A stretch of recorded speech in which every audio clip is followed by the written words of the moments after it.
పితా పుత్ర పవిత్రాత్మనామమున ఆమెన్. క్రీస్తునాథుని యందు మిక్కిలి ప్రియ సహోదరి సహోదరులారా, పాస్కా 5వ ఆదివార వాక్య పరిచర్యకి మిమ్మందరినీ ప్రేమతో ఆహ్వానిస్తూ ఉన్నాను. యోహాను సువార్త 15వ అధ్యాయము 1 నుండి 4 వరకు పవిత్ర వచనములు. యేసు ఈ రీతిగా బోధింపనారంభించను. నేను నిజమైన ద్రాక్షావల్లిని, నా తండ్రి వ్యవసాయి. నా యందు ఫలింపని ప్రతి తీగను ఆయన తీసివేయును. ఫలించు ప్రతి తీగ అధికముగా ఫలించుటకై ఆయన దాన్ని కత్తిరించి సరిచెయ్యును. నేను మీతో చెప్పిన మాట వలన మీరు ఇప్పుడు శుద్ధులైతిరి. నేను మీ యందు ఉందును, మీరు నా యందు ఉండుడు. ద్రాక్షావల్లి యందు ఉండని తీగ దాని అంతటా అది ఫలింపజాలదు. అట్లే మీరును నా యందు ఉండనిచ్చో ఫలింపజాలరు. క్రీస్తునాథుని యందు మిక్కిలి ప్రియులకు సహోదరి సహోదరులారా, పునరుత్థానుడైనటువంటి యేసు ప్రభువు, మరణాన్ని గెలిచినటువంటి యేసు ప్రభువు నీతో నాతో మనందరితో కూడా ఈరోజు అంటున్నాడు, బిడ్డలారా మీరు నా యందు ఉండండి. మీరు ఫలించాలని, అధికముగా ఫలించాలని నా కోరిక, తండ్రి కోరిక. కాబట్టి మీరు ఎల్లప్పుడూ కూడా నా యందు ఉండండి అని పలుకుతూ ఉన్నాడు.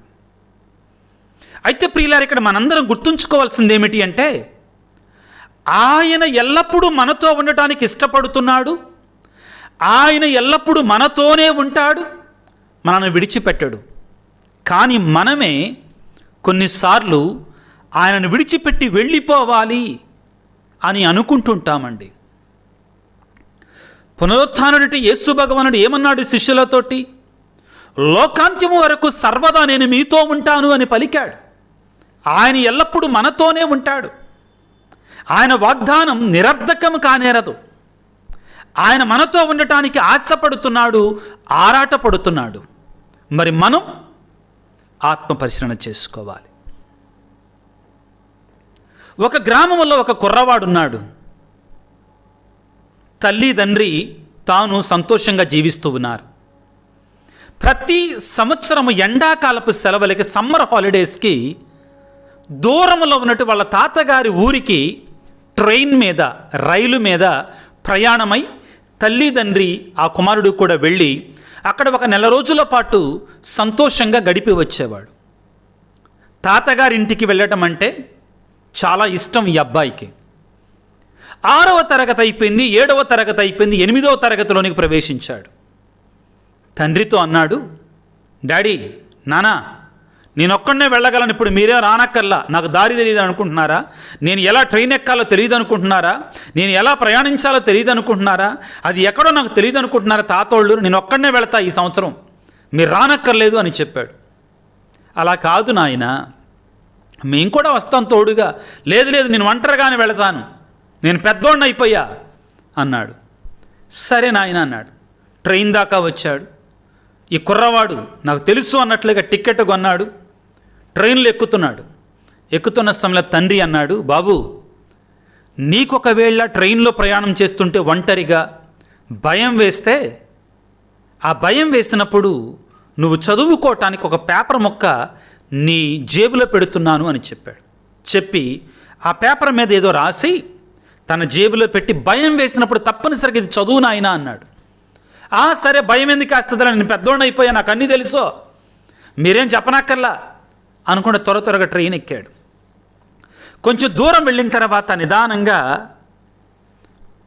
ఒంటరితనం తనలో బయలుదేరింది. అన్ని కొత్త మొహాలు, భయం ప్రారంభమయ్యింది.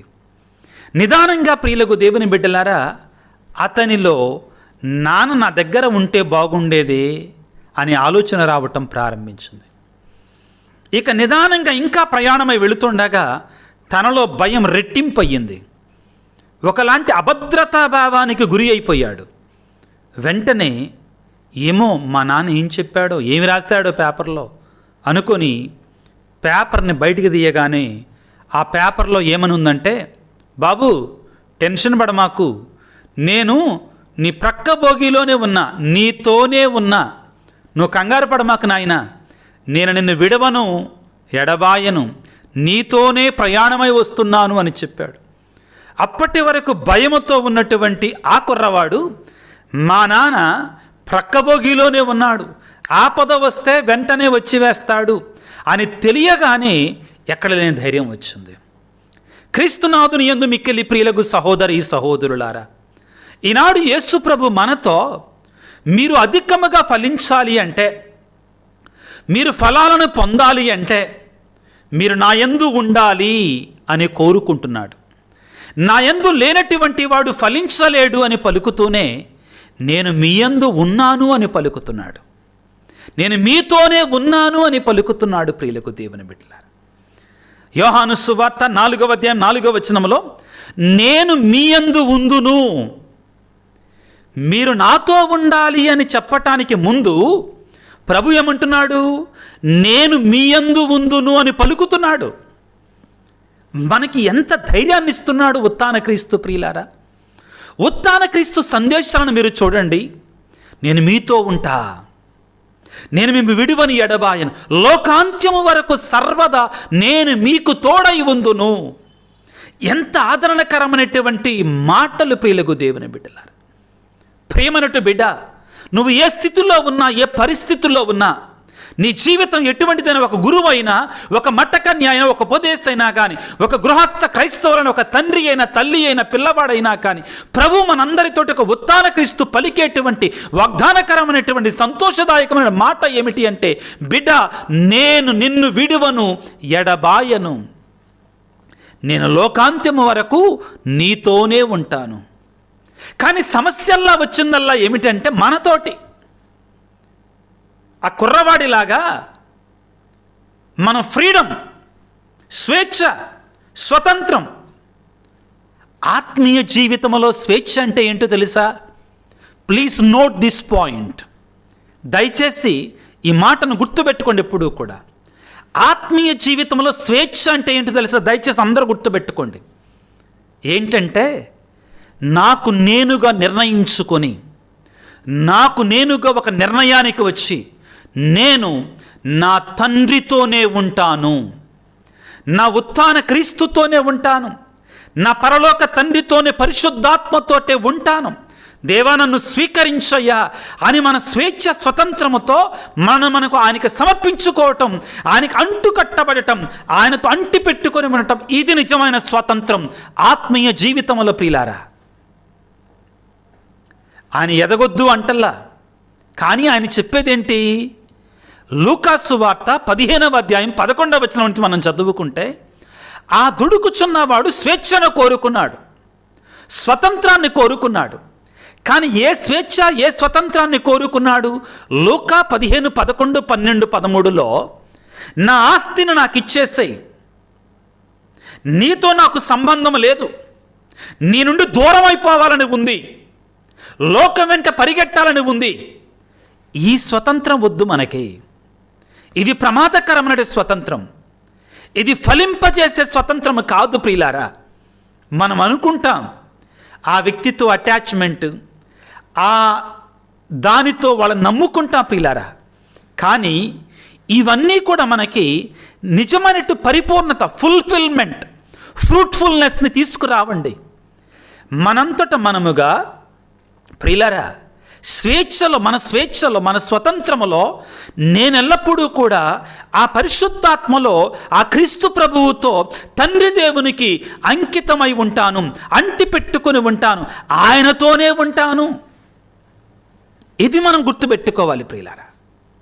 ఇది లేకపోతే మనం కూడా పిల్లవాడిలాగానే ఏదో మనకు తెలిసినట్లుగా అనుకుంటాం.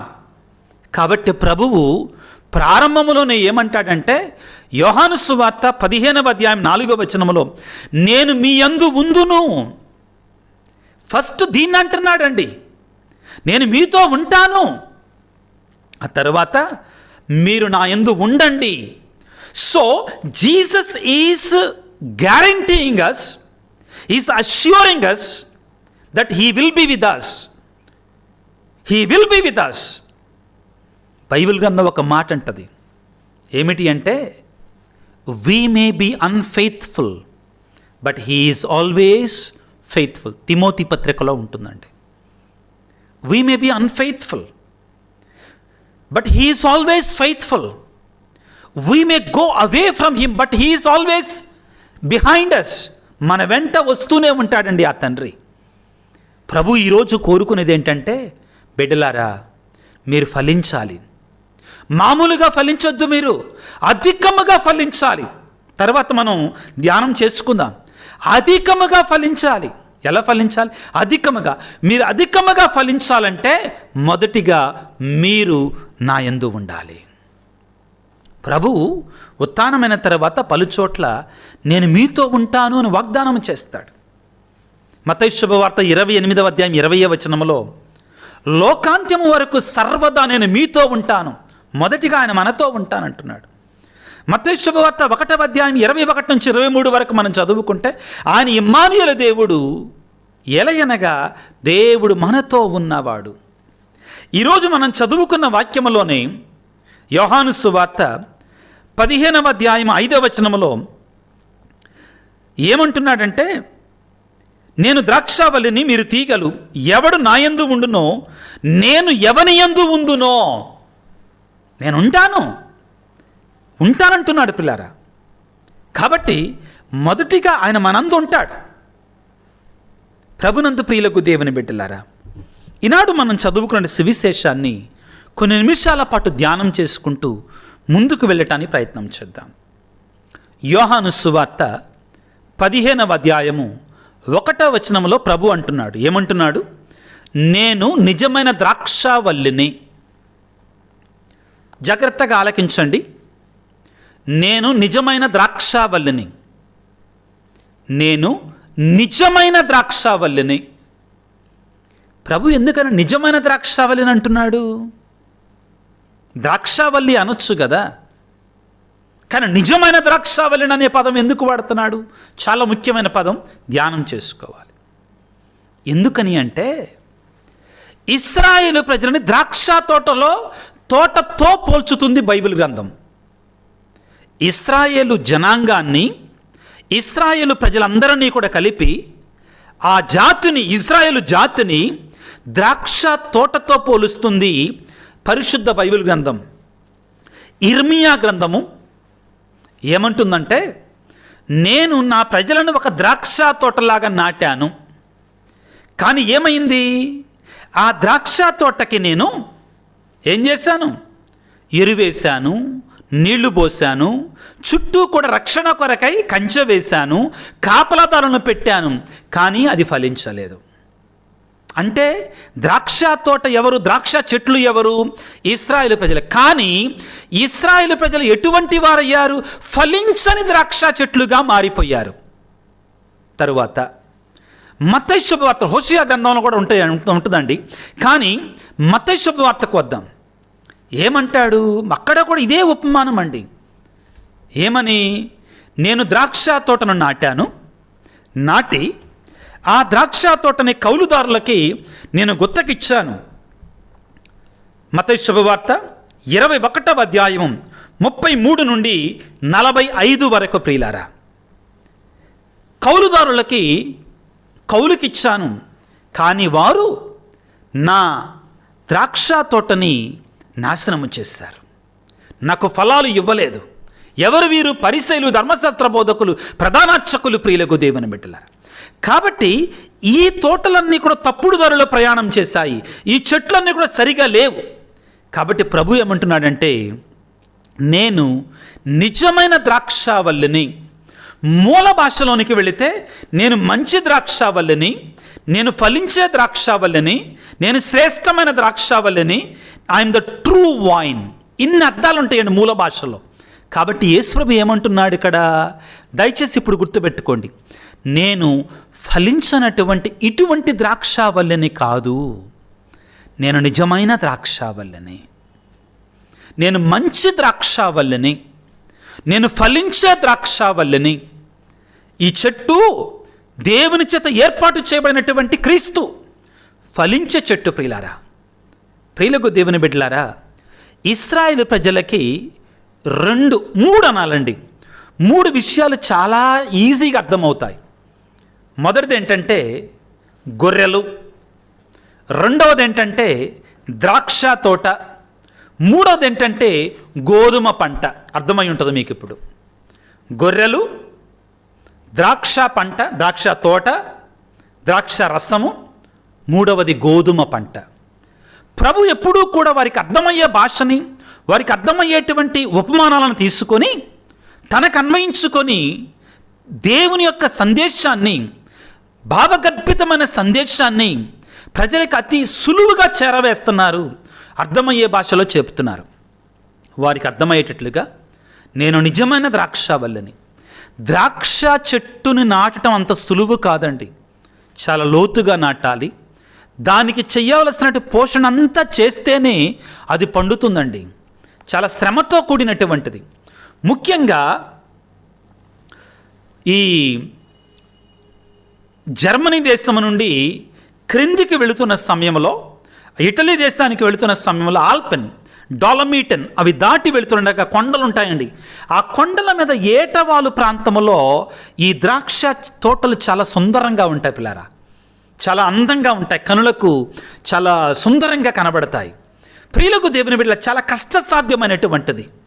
ప్రభువు తనను తాను ఒక ద్రాక్ష చెట్టుతో పోల్చుకుంటూ మనందరినీ కూడా దానిలో భాగస్వాములను చేస్తున్నాడు. ఒంటరివాడు కాదు, మనందరము కూడా దానితో ఉండాలి, ఆ చెట్టుతో ఉండాలి. మనందరం కొమ్మలు రెమ్మలం, మనందరము కూడా. అంటే ఆయన ఈ శ్రీ సభ, ఈ సంఘము, లేక ఈ చర్చ్, ఏది చర్చ్ అంటే రాళ్లతో కట్టింది కాదండి, ఈ శ్రీ సభ అనే సంఘము ఆయనే పునాది ప్రియులారా, ఆయనే చెట్టు, మనందరము కూడా కొమ్మలు రెమ్మలు ప్రియులారా.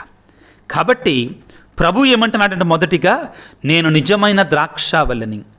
ఈ భాష ఇశ్రాయేలు ప్రజలకి చాలా సులభంగా అర్థమయ్యేటువంటి భాష, శిష్యులకి సులభంగా అర్థమయ్యే భాష.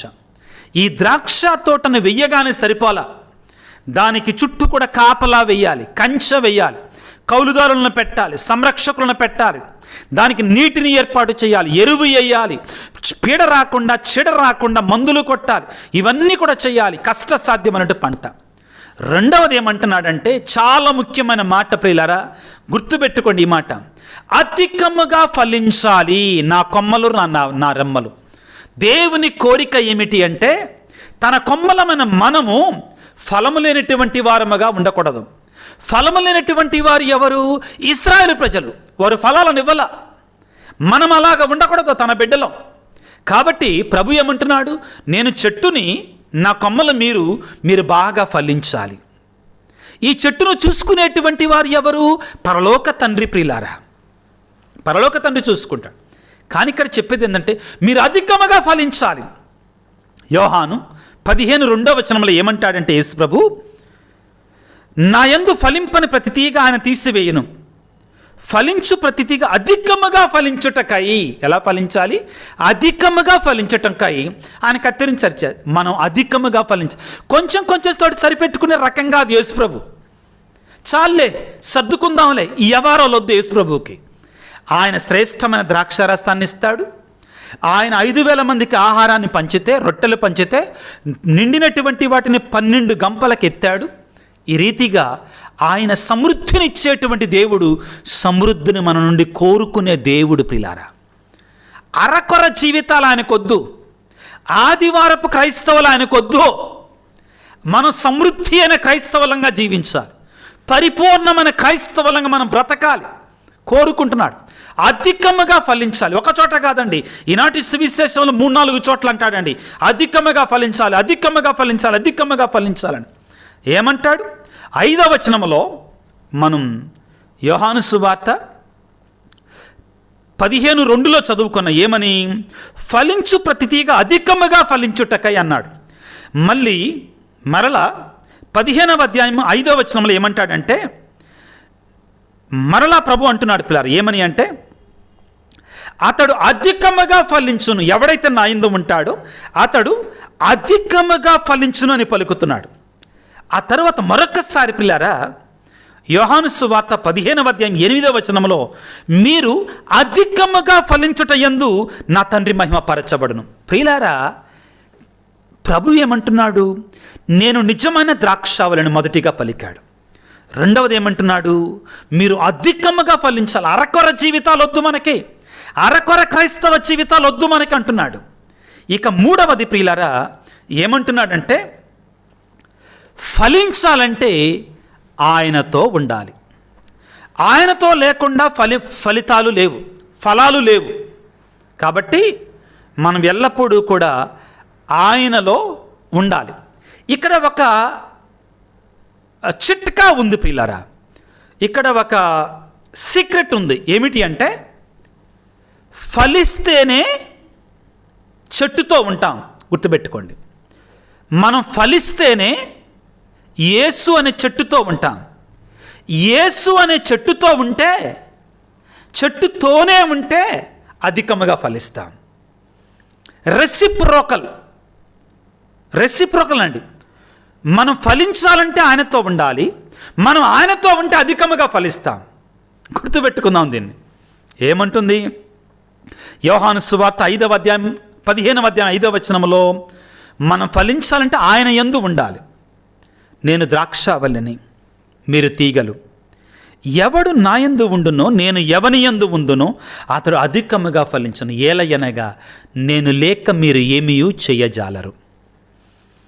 యోహాను సువార్త 6వ అధ్యాయం 56వ వచనంలో, ఎలా ఫలిస్తాం మనం? ఆయనతో ఉండటం అంటే ఏంటి అసలు? ఫాదర్ మీరు అంటున్నారు ఆయనతో ఉండాలి, ఆయనతో ఉండాలి, ఆయనతో ఉండాలి. ఏంటి అసలు ఆయనతో ఉండటం? ఇక్కడ మనకు తెలుస్తుందండి. యోహాను సువార్త 6:56. యోహాను 6:56. నా శరీరమును భుజించి నా రక్తమును పానము చెయ్యవాడు నా యందు ఉండును, నేను వాని యందు ఉండును. ఏమంటున్నాడు ప్రభు? మీరు నా యందు ఉండాలి, మీరు ఫలించాలి అంటే. ప్రభువుతో ఉండటం అంటే ఏమిటి? ప్రభు యొక్క శరీరాన్ని, రక్తాన్ని నిరంతరం మనం భుజించాలి. ఆయనతో ఉండటం ఎలాగా? ఆ క్రీస్తు ప్రభు యొక్క, ఆ పరిశుద్ధుని యొక్క, ఆ లోకరక్షకుని యొక్క ఆ దివ్య సప్రసాదాన్ని మనం ఎల్లప్పుడూ నిరంతరం భుజించాలి. కాబట్టి ప్రభు ఏమంటున్నాడు? నా శరీరమును భుజించి నా రక్తమును పానము చేయువాడు నా యందు ఉండును, నేను వాని యందు ఉండును అని పలుకుతున్నాడు. ప్రియులకు దేవుని బిడ్డలారా, ఈ ఉత్థాన కాలములో క్రీస్తు పునరుత్థానమైనటువంటి ఈ కాలంలో ప్రభు అంటున్నాడు, బిడ్డలారా మీరు నాతో ఉండండి. నాతో ఉండాలంటే మీరేం చేయాలి? నిరంతరము కూడా నా శరీర రక్తాలను మీరు భుజించి పానము చేయాలి. మీకు అందరికీ ఒకసారి జ్ఞాపకం చేస్తాను. ఉత్థానమైన తర్వాత ప్రభు పదే పదే చేసిన కార్యం ఏంటి? శిష్యులకు గాయాలు చూపించటం, రొట్టెను విరవడం, దివ్య బలి పూజ సమర్పించటం. ఒకసారి కాదు, 2 సార్లు కాదు. యోహాను సువార్త 21వ అధ్యాయంలో తిబేరియా అనే సరస్సు తీరములో యేసు ప్రభు వారికి దర్శనమిచ్చినప్పుడు ఆయనే స్వయంగా వాళ్ళకి బ్రేక్ఫాస్ట్ పెట్టి వారికి రొట్టెను విరిచి వారికి ఇచ్చాడు. అదేవిధంగా లూకా సువార్త 24వ అధ్యాయంలో ఎమ్మావు మార్గంలో ఉన్నట్టు శిష్యులకిద్దరికి దర్శనమిచ్చి వారికి రొట్టెను విరిచినప్పుడు వారికి కనువిప్పు కలిగింది.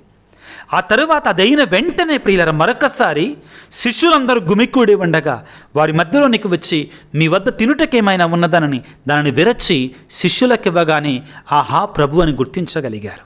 ప్రియులారా, ప్రభువుతో ఉండటము, ద్రాక్ష వల్లితో మనం ఉండటం అంటే ఏమిటి అంటే, ఏం చేస్తుందండి తీగ? ఆ ద్రాక్ష చెట్టులో ఉన్న సారాయాన్ని, ఆ నీటిని, ఆ బలాన్ని ఆ మొదల నుండి తీసుకుంటుంది తీగ. మనం తీగలం, కొమ్మలు, రెమ్మలం, ఆకులం. మనకి ఆ యొక్క శక్తి మనకి రావాలి అంటే ఆ ద్రాక్ష వల్లి నుండి మనం తీసుకోవాలి, శక్తిని, బలాన్ని తీసుకోవాలి. ప్రభువుని వేడుకోవాలి, అయ్యా ఆ శక్తిని మాకు ఇవ్వయ్యా. అయితే ఇంతటితో ఆగల ఒక సవాల్ ఒకటి ఉందండి. ఏంటంటే మనం అధికముగా ఫలించాలి అంటే ఇందాకలా మాట్లాడుకున్నాం కదా, అప్పుడప్పుడు దేవుడు ఏం చేస్తాడు? కత్తిరిస్తాడు. బాధ కలుగుద్ది, నొప్పి కలుగుద్ది.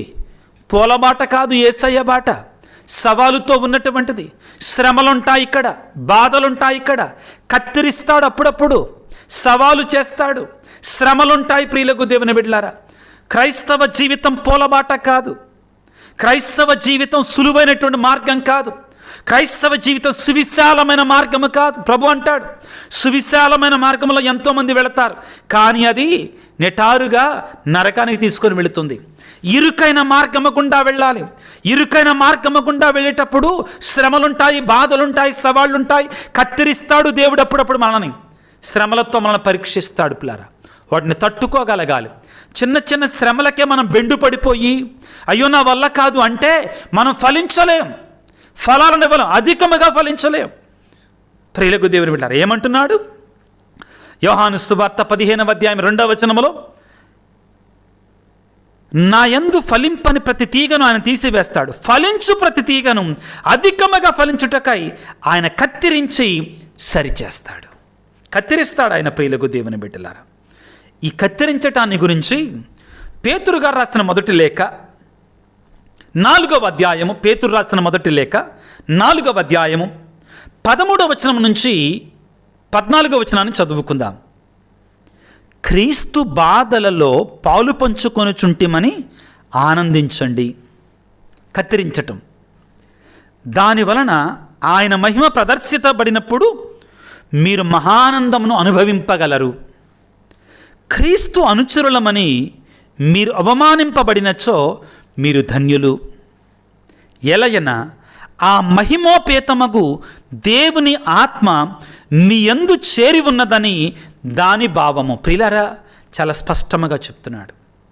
మీరు క్రీస్తు అనుచరులు కాబట్టి మీకు ఒకవేళ శ్రమలు వస్తే ఆనందించండి.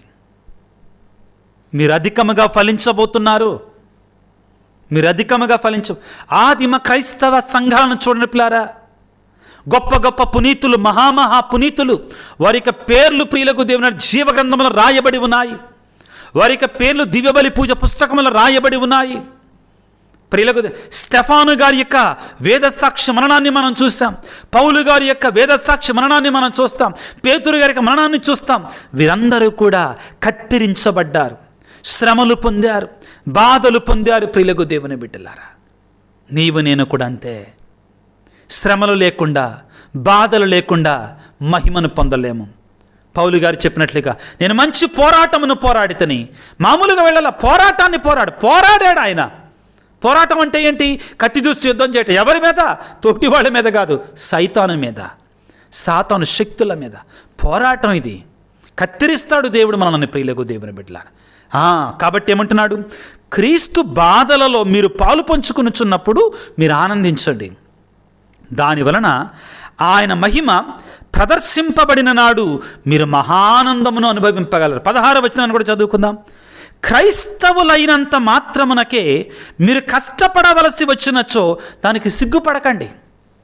అంతేకాక మీరు క్రీస్తు నామమును ధరించినప్పుడు దేవునికి కృతజ్ఞతా స్తోత్రాలు చెల్లించండి. శ్రమలు వచ్చినప్పుడు, చిన్న చిన్న శ్రమలు వచ్చినప్పుడు, సవాళ్ళు వచ్చినప్పుడు భయపడకండి, కుంగిపోమాకండి. నా దేవుడు నాకు తోడుగా ఉన్నాడు, నేను నీతివంతంగా ఉంటాను, ధర్మబద్ధంగా ఉంటాను. అయినా కానీ శ్రమలు వస్తున్నాయా? నీ క్రైస్తవ జీవితంలో, నీ సంఘములో నువ్వు నీతిగా ఉన్నా కానీ దేవుడిని కత్తిరిస్తున్నాడా? నువ్వు ఫలించబోతున్నావు అధికంగా. బిడ్డ, గుర్తుపెట్టుకో. నువ్వు ఒక కాన్వెంట్లో ఉన్నప్పుడు కానీ, ఒక గురువుగా ఉన్నప్పుడు కానీ నీకు సవాళ్ళు ఎదురవుతున్నాయా? శ్రమలు ఎదురవుతున్నాయా?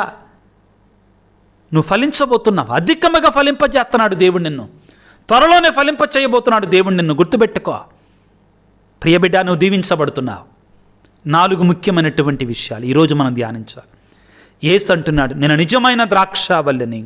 నిజమైన ద్రాక్షావల్లిని ఎందుకు అనాలి? మొదటిగా, ఫలించని ద్రాక్ష చెట్లు చాలా ఉన్నాయి. ఇశ్రాయేలు ప్రజలు, యేసే నిజమైన ద్రాక్షావల్లి. తండ్రి దేవుడు నాటినటువంటి ద్రాక్ష. మనందరం కొమ్మల రెమ్మల. ప్రియ, రెండవది దేవుడు మన నుండి కోరుకునేది మనం అధికముగా ఫలించాలి. అరకొరగా కాదండి, అధికముగా ఫలించాలి బిడ్డలారా మనందరము కూడా. మూడవది, ఫలించాలంటే మనం ఆయనతో ఉండాలి, ఆయన అంటిపెట్టుకొని ఉండాలి. ఏమిటి అంటిపెట్టుకొని ఉండటం? వాక్యాన్ని చదవాలి, ప్రార్థనా జీవితము, దివ్య సంస్కారాలు, దివ్యబలి పూజ, ఇవన్నిటిలో కూడా మనం ఎల్లప్పుడూ కూడా పాలు పంచుకోవాలి. ఐక్యముగా ఉండాలి, సంఘం ఒకటిగా ఉండాలి. చివరిగా, శ్రమలు వస్తాయి, సవాళ్ళు వస్తాయి. మణిపూర్ శ్రమలను చూసి చాలా చోట్ల శ్రమలు వస్తున్నాయి పిల్లారా. కాబట్టి అయినా కానీ భయపడకుండా ఆయనతో ఉండాలి. అప్పుడు మనం ఫలిస్తాం, అధికముగా ఫలిస్తాం. 30 60 100 ఫలిస్తాం ప్రియులారా. అటువంటి శక్తిని, అనుగ్రహాన్ని, ఫలభరితమైనటువంటి కొమ్మలు రెమ్మలుగా యేసయ్య అనేటువంటి ద్రాక్ష చెట్టుకి అంటుకొని ఉండే బిడ్డలాగా మనం దీవించమని ఆ దేవాదేవుని తలలో ఉంచి ప్రార్థన చేసుకుందాం. సర్వశక్తిమంతుడా, సర్వోన్నతుడా, ప్రేమమయుడా, మీకు స్తోత్రాలు, వందనాలు తండ్రి. ఇదిగో ఈనాడు మీరు మాకు ఇచ్చినట్టు వాక్యాన్ని బట్టి మీకు స్తోత్రాలు తండ్రి. మీరే నిజమైన ద్రాక్షవల్లి, మేము కొమ్మలు రెమ్మలు మాత్రమే. మీ యందు ఉంటేనే మేము ఫలిస్తాం, అధికముగా ఫలిస్తాం. మీరు మేము అప్పుడప్పుడు కత్తిరించి సరిచేసి ఇంకా ఫలించాలని కోరుకుంటారయ్యా తండ్రి. మా జీవితాలలో మేము కొన్ని సందర్భాలలో ఈ శ్రమలు మాకొద్దని మీ నుండి దూరం అయిపోతున్నాం. మాకు నేర్పించండి తండ్రి. మీ యందు ఉంటే సమృద్ధి, మీ యందు ఉంటే ఫలాలు, మీ యందు ఉంటే శ్రమలలో కూడా ఊహించనటువంటి గొప్ప గొప్ప కార్యాలను మేము చవి చూస్తాం. ఈనాడు ప్రభువా, ఈ వాక్య పరిచర్యలో పాల్గొంటున్న బిడ్డలను దీవించండి నాయన, ఆశీర్వదించు. వారి కుటుంబాలను దీవించండి నాయన, మా సంఘాలను దీవించండి. ముఖ్యంగా అనారోగ్యముతో బాధపడుతున్న ప్రతి బిడ్డను ప్రభువా, నీ గాయపడినటువంటి హస్తాలతో నీ పరిశుద్ధ రక్తముతో పడి కడగండి, శుద్ధి చేయండి, స్వస్థపరచండి. కుటుంబాలలో శాంతి సమాధానం వారికి నిజమైన శాంతిని సమాధానం దయచేయండి.